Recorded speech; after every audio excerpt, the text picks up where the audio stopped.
Everyone, today we will be going over lab 1 and let's begin our demo with and we also have 4 targets we want to talk about and how we achieve them. So let's begin with target 1. Our first target is to change the system call signature from from not accepting an argument being void to accepting an argument of in status. And in order to do this, we have to get to the files of systems proc, users.h, and proc.c. So if we go over here, just type this. So systems exit over here. So over here, initially we had this void. We want to get rid of this void and turn it into an integer instead. So we go to the heading files and we change them to accept an integer into the headings and the definitions files. So as you can see that over here, I removed this from here and instead added these statements over here to check the status of the integer and then to exit with the integer status. Okay. So we do this across the 3 functions and their .h and then .c files. Okay, and once this is done, we move on to our second target over here. Our second target is to update the wait system call to accept an integer. Now the reason why we have to do this is because we have a process going on and a child process as well. This pointer takes care of the child process, and for this we use the same procedure. Okay, and how this works is we go to the function definitions and the signatures, and then we add the pointer accordingly. And let me just show you how that works over here. Okay.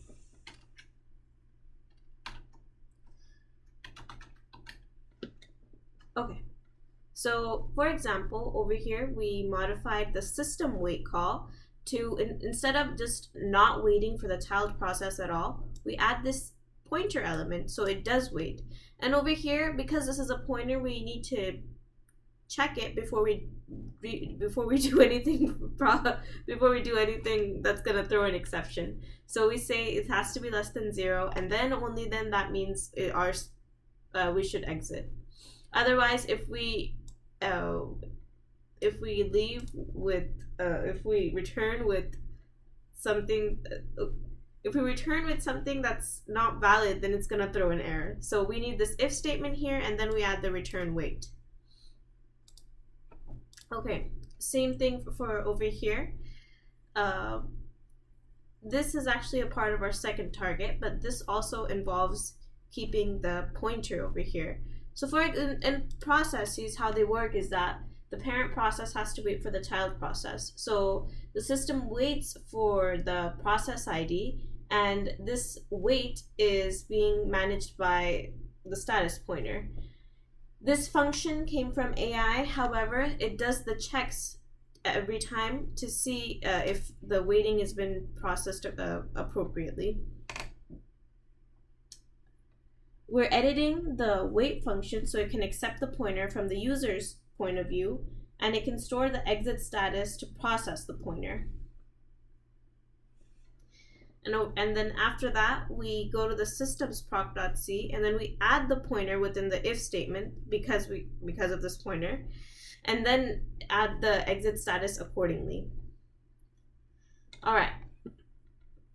And then our final task is to write a test program for the user to make sure that all of these changes are working synchronously together. And how that works is like this. So this test came from AI, and it's testing every time we create a new child by forking. So it's checking that, okay, it forked a process. Is the child working accordingly? Is it being tracked accordingly?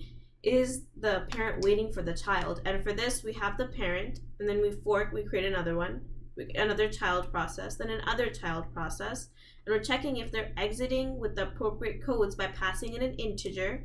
And internally, we know that there's a pointer taking care of the of if they're managing it correctly. So this waits for the first child and checks the status, and we keep checking for the other childs. So that's pretty much it. In summary, our 4 targets of changing the system call from not accepting an integer to accepting an integer, we had to go through the files .h and relevant .h and .c files and update them so they work in sync so that our child processes can accept the integer, also return it. And then after that we update the system call function so they can accept the pointer status, which is in charge of keeping track of the child processes running. And in wait PID, what we do is the parent has to wait for the child process to go through, and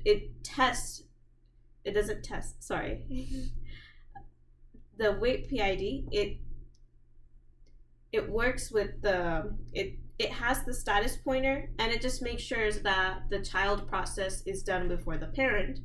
And then this test program over here, this one is seeing that we've made so many child processes. Is the parent process waiting for them correctly, or is there any problem happening? And it's a success, because when we run this code, it shows that everything has been processed correctly and it runs perfectly fine. I think I have a screenshot. Let me see.